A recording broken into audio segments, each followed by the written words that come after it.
The Madison Food Center was established in order to give more people in the community more food. The primary purpose of the Madison Food Center is to make sure no one in Madison goes hungry. It's just a feeling that you really can't describe, helping others and giving back to your community, especially a community where you were born and raised, and it's a wonderful thing to do. The Cleveland Food Bank is a well-organized program. One of the things that they require is that each site that they authorize meet certain standards. So to become an agent of the Cleveland Food Center, you have to meet their standards. You have to be able to show that you have secured storage. The storage has to be safe from insects, rodents. They take good care of their facilities to make sure that everything is well maintained. There's not a lot of maintenance here.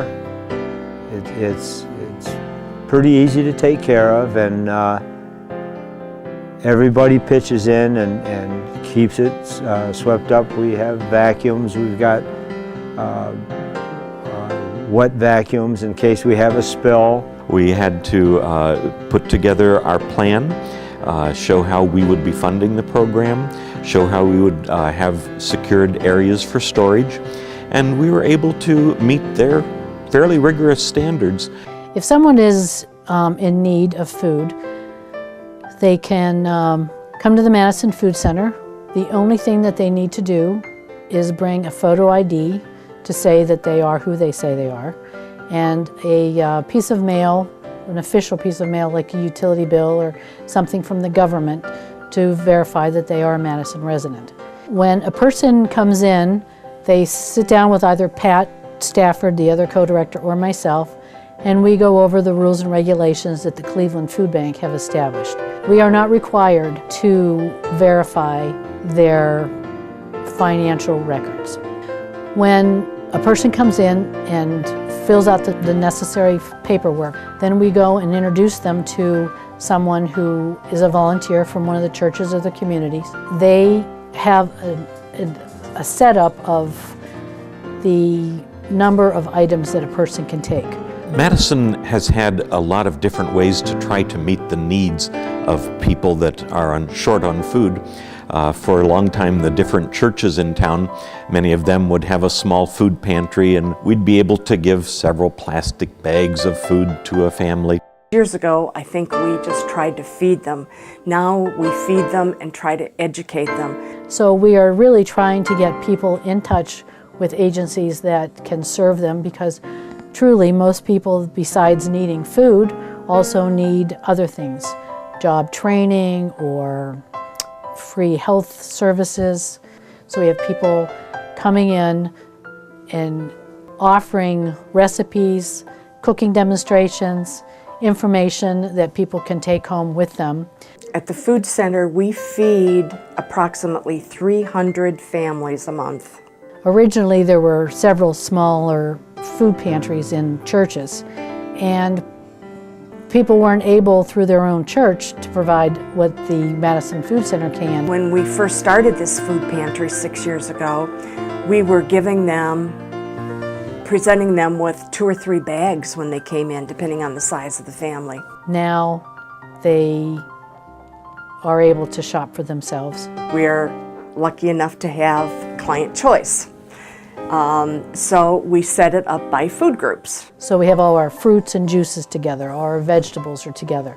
And depending on the size of the family, that person can have X number of items. We have combination foods, which is like your stews and mac and cheese and spaghetti sauce and that type of thing. We have protein, which is your tuna and peanut butter. Then we have grains, we have miscellaneous, which are your fats and your oils and cake mixes.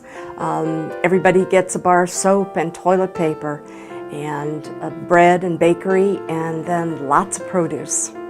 We do have other things besides foods. We have personal and household items, and that's another area in which I think we've really improved over the last 6 years. Thanks to the support again of the community, we now have a personal shelf and a household shelf that has all your dish soap, your laundry detergent, your Windex, your miscellaneous items that you may need for cleaning the house.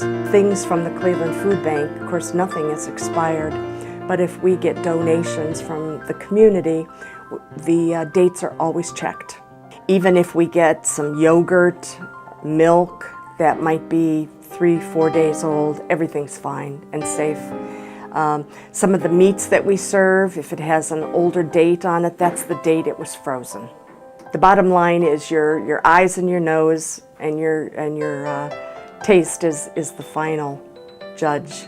This year we started the Healthy Living program because it occurred to all of us that just because you're facing financial difficulties doesn't mean you should only be stuck eating non-nutritional food. So we decided we wanted to give them healthier choices. We are providing more fresh fruits and vegetables, recipes on how to use them. It's something that we want the clients to look for. Where you see the smile faces, those are the healthier options. Funding is organized through a fundraising project. I personally have always had a commitment to doing community advocacy work.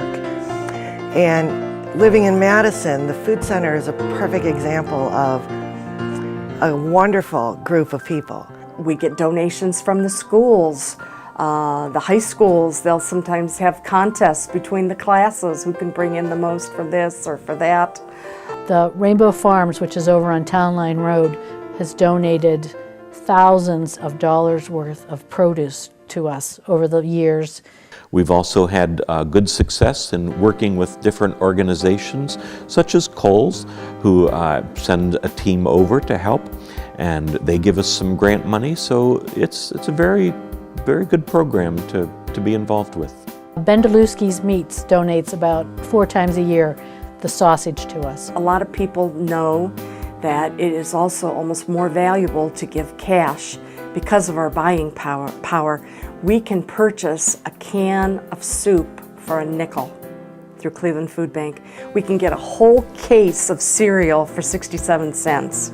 So for somebody to donate a can of soup, we're not going to turn that away, but our buying power is, you give us $5, $10, we can really purchase a lot.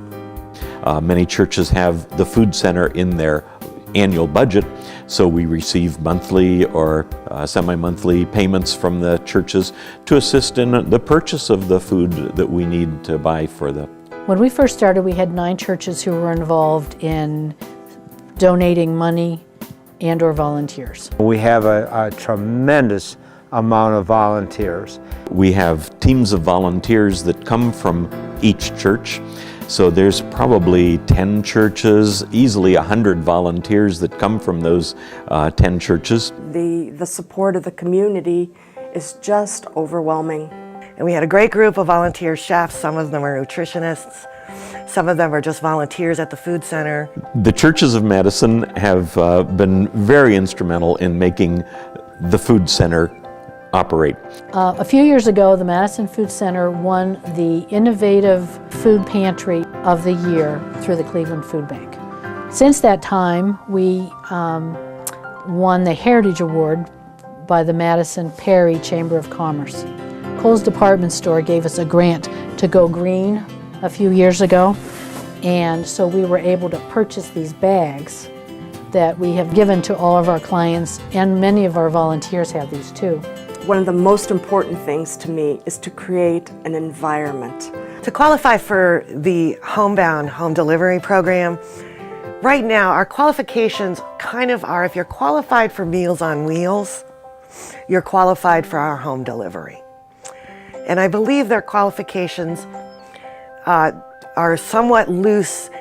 You're unable to leave your home to get food for whatever reason. Madison Food Center is open on Tuesdays from 1 to 3 and from 5 to 7 p.m.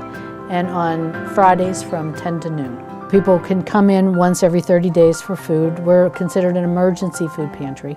We've all faced the challenge of financial insecurity, and I think this is a way we give back when we don't have needs. And it's a very good thing to be able to know that your work through the day is helping someone else have a better day.